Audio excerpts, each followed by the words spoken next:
अखण्डमण्डलाकारं व्याप्तं येन चराचरं तत्पदं दर्शितं येन तस्मै श्रीगुरवे नमः। तस्मै श्रीगुरवे नमः।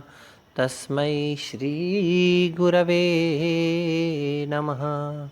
प्रिय विद्यार्थियों, कल हमने मठ के काव्य प्रकाश के द्वितीय कारिका काव्य प्रयोजन के विषय में चर्चा की थी।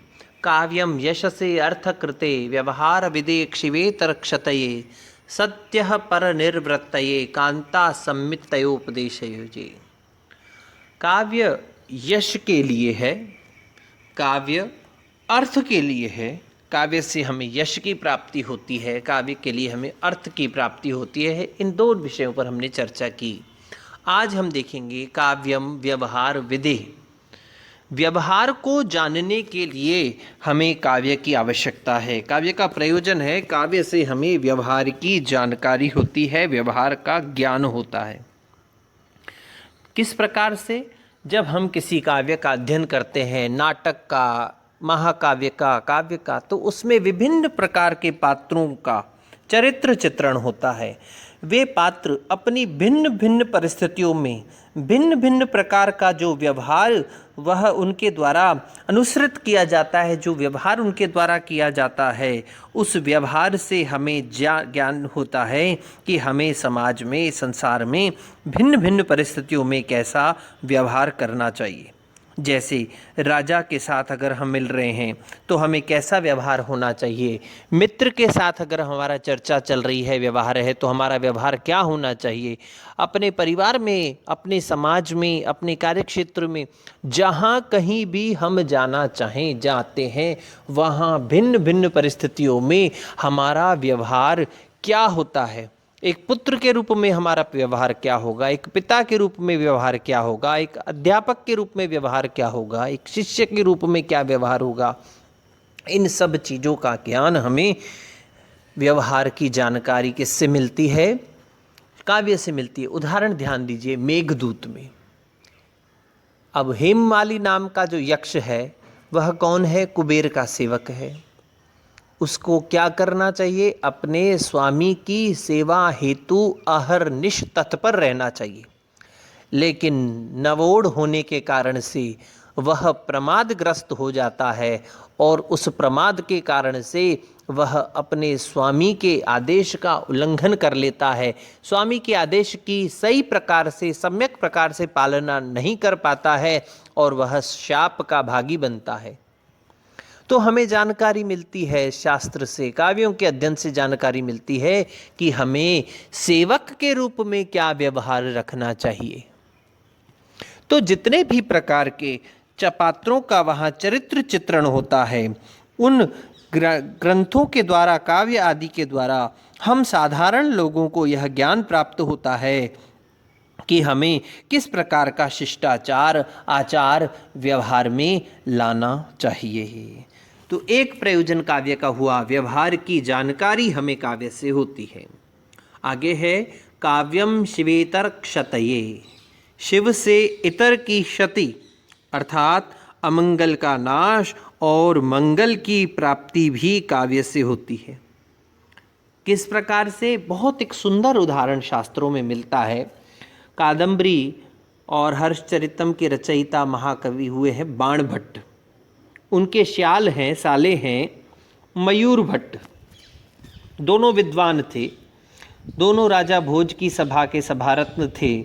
धारा नगरी में निवास था और साला और बहनोई संबंध के अतिरिक्त उनमें एक विशेष स्नेह हुआ करता था। दोनों कवि होने के कारण से अपनी रचनाओं को एक दूसरे को सुना करके और उसमें परिमार्जन किया करते थे। एक बात की बात है कि बाण भट्ट की पत्नी किसी कारण से बाण भट्ट से नाराज हो गई, अप्रसन्न हो गई और बाण भट्ट उन्हें मनाने लगे। अब जब वो उन्हें मनाने लगे तो वह मान नहीं रही थी। बार बार मनाते मनाते मनाते उन्हें उसमें सफलता नहीं मिली। रात बीत गई और प्रातः काल हो गई और बाणभट्ट अपनी पत्नी को प्रसन्न करते हुए एक श्लोक कह रहे थे बार बार, ध्यान से सुनिएगा। गत प्राया रात्रि कृशतनु शशि शीर्यत इव प्रदीपो अयम निद्रा वशम उपगतो घूर्णित इव प्रणामांतो मानस त्यजसी न तथापि क्रुद्धम अहो। आपको बड़ा आश्चर्य हो रहा होगा कि मैंने 3 पंक्तियां पढ़ी। हाँ, 3 चरण बार बार बोल रहे थे, चतुर्थ चरण की रचना नहीं हो पाई। क्या अर्थ था? हे प्रिय, रात्रि समाप्त हो चुकी है। कृष तनु शशि शीर्यतैव, कृष होने वाला यह चंद्रमा जो है, ये चंद्रमा अस्त होने जा रहा है। प्रदीपो अयम निद्रा वशम उपगतो, रात्रि भर जागरण के कारण से यह दीपक भी क्या है, निद्रा के वश में आकर के घूर्णित इव झोंके ले रहा है, इसको भी झोंके आ रहे हैं। प्रणामांतो मानः त्यजसी न तथापि क्रुद्धम हो, यद्यपि प्रणाम से करने से, प्रसन्न करने से मान की समाप्ति हो जाती है। जो गुस्सा होता है प्रणाम करने से लोगों का त्याग दिया जाता है, और मेरा इतना तुम्हारा वो करने पर भी, मनुहार करने पर भी तुम अपने क्रोध का त्याग नहीं कर रही हो।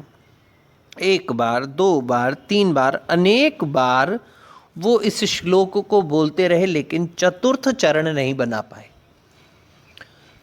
इसी बीच सुबह हो गई और किसी कारणवश मयूर भट्ट अपनी बहन और बहनोई से मिलने, किसी चर्चा करने के लिए उनके घर आए, और बाणभट्ट का यह श्लोक पाठ सुनते वह बाहर ठहर गए।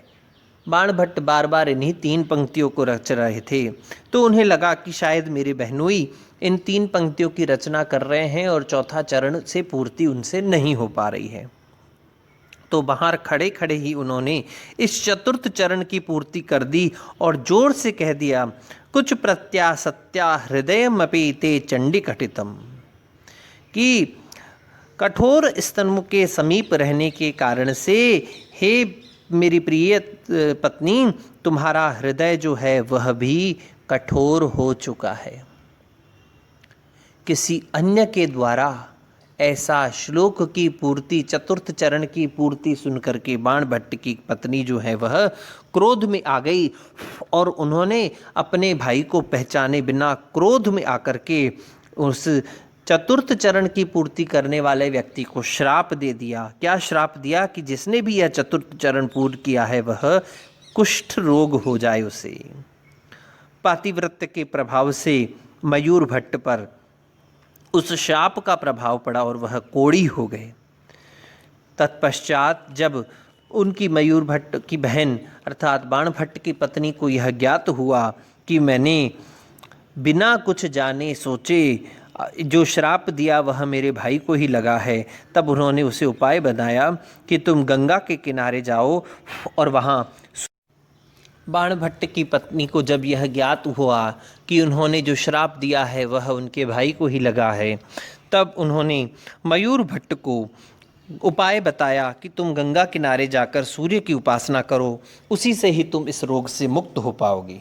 उसके पश्चात अपनी बहन की आज्ञा का पालन करके मयूर भट्ट ने गंगा के किनारे एक वृक्ष पर एक रस्सी का छीका लटकाकर उस पर बैठ करके सूर्य की उपासना करते रहे, और प्रतिदिन सूर्य की स्तुति करते हुए रोज एक नवीन श्लोक की रचना करते, और उस जो वहाँ बैठने का जो उनका छीका था उसमें से एक रस्सी काटते जाते। छीके की 100 रस्सियाँ थीं। 100वें दिन जैसे ही उन्होंने अपने श्लोक का, सूर्य की स्तुति के श्लोक का शतक पूरा किया और अपने छीके की रस्सी काटी, और वो रस्सी कटने से सीधे गंगा में गिरे, और गंगा में गिरने के प्रभाव से सूर्य देव की कृपा से उन्हें उस कुष्ठ रोग से मुक्ति मिली। तो कहने का तात्पर्य, और उसी उस श्लोक से के 100 श्लोकों की जो रचना की उसी का संग्रह सूर्य शतक के नाम से प्रसिद्ध है। कहने का तात्पर्य यह है कि काव्यों की रचना से, श्रवण से, पठन से हमें विभिन्न प्रकार के अमंगल का नाश होता है और मंगल की प्राप्ति होती है। लौकिक उदाहरण बताऊं, हनुमान जी को बाह में कोई फुंसी निकली, जिसे काख में कोई फुंसी निकली, तब उन्होंने हनुमान बाहुक की रचना की और उन्हें उस कष्ट से मुक्ति मिली। किसी भी प्रकार की आज लौकिक भी देखेंगे आप, कोई विभिन्न प्रकार की समस्याएं हो रही होती हैं, किसी का विवाह नहीं हो रहा होता है, या कोई और विद्या से संबंधित कोई समस्या, धन से संबंधित समस्या कोई होती है, जो लोग गरीब हुआ करते हैं, आर्थिक तंगी का सामना करते हैं, उनको कनकधारा स्तोत्र का पाठ करने की सलाह दी जाती है। ज्योतिषी लोग विभिन्न प्रकार के उपायों के द्वारा उन लोगों के अमंगल का नाश और मंगल की प्राप्ति करवाते हैं। तो यह जो काव्य हुआ करता है, यह विभिन्न प्रकार के अमंगलों का नाश करता है और मंगल की प्राप्ति करवाता है। अब काव्य का अग्रिम प्रयोजन क्या है, इसके विषय में हम कल चर्चा करेंगे। तब तक के लिए ओम शम।